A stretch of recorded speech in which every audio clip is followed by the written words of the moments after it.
السلام علیکم ورحمۃ اللہ وبرکاتہ۔ سامعین محترم، میں ایک اہم موضوع پر گفتگو کرنا چاہوں گا۔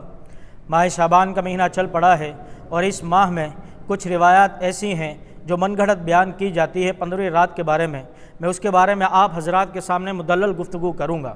جو پہلی روایت ہمارے سامنے کے ہماری نظروں سے گزرے گی یا ہماری واٹس ایپ سوشل میڈیا پر آپ حضرات کو نظر آئے گی، وہ یہ روایت ہے کہ اللہ رب العالمین 15ویں رات کو آسمان دنیا پر آتے ہیں، آ کر لوگوں سے مخاطب ہوتے ہیں، مخاطب ہو کر کہتے ہیں، ہے کوئی مانگنے والا میں اسے عطا کروں، ہے کوئی رزق مانگنے والا میں اسے عطا کروں، ہے کوئی مغفرت مانگنے والا میں اسے عطا کروں، یہاں تک کہ فجر ہو جاتی ہے۔ جو شخص پوری رات اللہ کی عبادت کرے گا اور اگلے دن روزہ رکھے گا، اللہ رب العالمین اس کے 1 سال کے گناہ معاف فرما دیں گے۔ یہ روایت من گھڑت ہے، یہ کسی بھی کتب و احادیث کے اندر موجود ہی نہیں ہے، بلکہ اس کے مقابلے میں صحیح ترین احادیث جو ہے وہ صحیح بخاری اور مسلم میں پائی جاتی ہے۔ صحیح بخاری اور مسلم کو آپ کھولیے، دیکھیے، اس کے اندر روایت موجود ہے۔ اللہ کے نبی علیہ والسلام ارشاد فرماتے ہیں کہ اللہ رب العالمین صرف 15ویں رات نہیں، شعبان کی 15ویں رات نہیں، بلکہ اللہ رب العالمین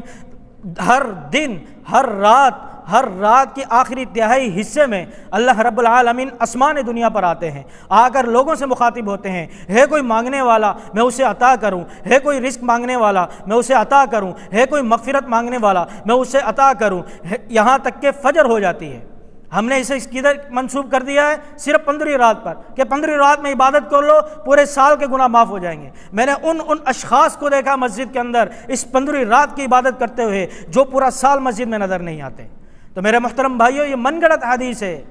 اللہ کے نبی علیہ والسلام نے کوئی بھی ایسی رات مختص نہیں کی۔ ہمارے لیے اگر کوئی نمونہ ہے تو کون ہے؟ لَقَدْ كَانَ لَكُمْ فِي رَسُولِ اللَّهِ أُسْوَةٌ حَسَنَةٌ۔ اگر ہمیں کسی کی فضیلت کے بارے میں بتایا جائے گا، ہمیں کسی رات کی فضیلت کے بارے میں بتایا جائے گا، تو ہمیں اللہ کے نبی علیہ والسلام بتائیں گے، نہ کہ کوئی اور ایک آیت کریمہ بیان کی جاتی ہے اس کے حوالے سے، اِنَّا أَنزَلْنَاهُ فِي لَيْلَةٍ مُبَارَكَةٍ إِنَّا كُنَّا مُنذِرِينَ فِيهَا يُفْرَقُ كُلُّ أَمْرٍ حَكِيمٍ۔ اس آیت کے بارے میں یہ کہا جاتا ہے کہ یہ جو آیت ہے یہ 15ویں رات کے بارے میں نازل ہوئی۔ آئیے قرآن مجید سے پوچھتے ہیں کہ لیلہ مبارک کسے کہا جاتا ہے؟ کون سی ایسی بابرکت رات ہے جسے مبارک رات کہا گیا؟ قرآن مجید سورۃ القدر میں ارشاد فرماتا ہے، انا انزلناہ فی لیلۃ القدر۔ قرآن مجید جو نازل ہوا وہ لیلۃ القدر میں نازل ہوا، لیلۃ القدر کی فضیلت بیان کی گئی۔ اور ایک اور آیت کریمہ ہے، شہر رمضان الذی انزل فیہ القرآن۔ جو فضیلت والی رات آتی ہے وہ رمضان کے مہینے میں آتی ہے جس میں قرآن مجید کو نازل کیا گیا۔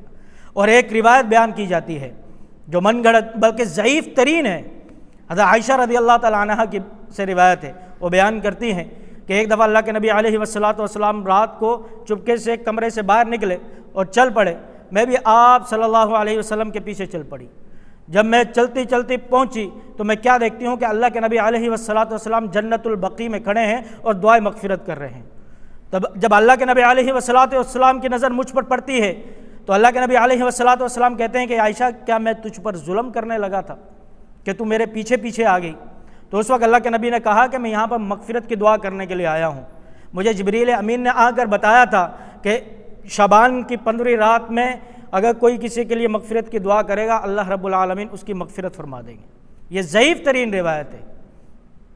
چلو مثال کے طور پر اب مان بھی لیتے ہیں، مثال کے طور پر ضعیف ترین روایت ہے، ہم اسے مان بھی لیتے ہیں کہ اس روایت کو صحیح بھی مان لیتے ہیں۔ چلو قبرستان میں جاتے ہیں تو ہمیں کس طرح جانا چاہیے؟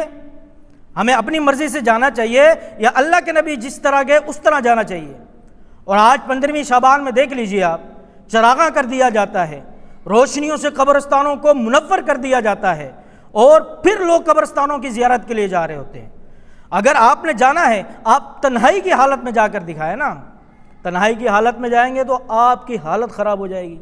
مسئلہ ذرا یہ، اللہ کے نبی علیہ والسلام تنہائی کی حالت میں گئے، حضرت عائشہ پیچھا کرتے ہوئے گئی تھی، مگر ہم قبروں کو منور کر دیتے ہیں اور پھر زیارت کے لیے جاتے ہیں۔ میرے بھائیو، اگر آپ نے احادیث پر عمل کرنا ہے تو حدیث کے مطابق عمل کر کے دکھاؤ نا، کہ رات کی تنہائی میں جب قبرستان میں کوئی نہ ہو پھر آپ جا کر دکھاؤ، پھر میں کہوں گا واقعی آپ نے زیارت کی ہے۔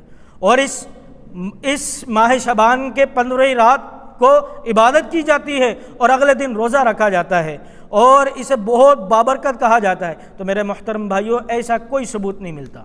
تو اس وجہ سے اگر کسی چیز پر عمل کرنا ہو، پہلے کتب و احادیث کے اندر اور اللہ کے نبی علیہ والسلام کے عمل میں دیکھ لیجئے کیا یہ چیز ہے یا نہیں، پھر اس کے بعد عمل کرے۔ ایسا نہ ہو کہ پوری رات آپ عبادت کرتے رہیں، اللہ رب العالمین آپ کو ثواب عطا نہ کرے۔